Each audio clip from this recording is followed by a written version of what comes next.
আসসালামু আলাইকুম রহমতুল্লাহ। বিসমিল্লাহির রহমানির রহিম। রজব আল্লাহর মাস। এই মাসে মুমিন বান্দা আল্লাহর কাছে বরকত চাইবেন, রমজান মাসের ইবাদতের জন্য প্রস্তুতি গ্রহণ করবেন। রাসূলুল্লাহ সাল্লাল্লাহু আলাইহি ওয়াসাল্লাম পুরো রজব মাস জুড়ে বেশি বেশি বরকতের দোয়া করতে বলেছেন।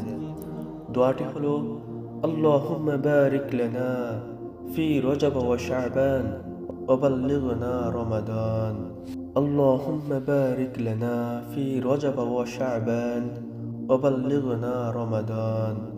অর্থ, হে আল্লাহ, আপনি রজব ও শাবান মাসকে আমাদের জন্য বরকতময় করুন এবং আমাদেরকে রমজান মাস পর্যন্ত হায়াত দান করুন।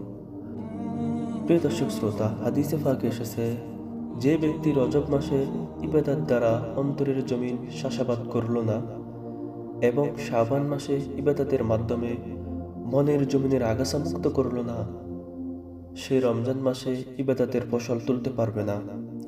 তাই প্রিয় দর্শক শ্রোতা, আমাদের উচিত রজব এবং শাবান মাস জুড়ে এই দোয়াটি বেশি বেশি করে পাঠ করা এবং বেশি বেশি করে নফল ইবাদত করা।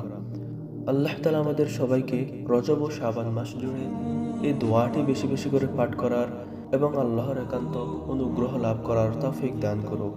আমিন সুম্মা আমিন।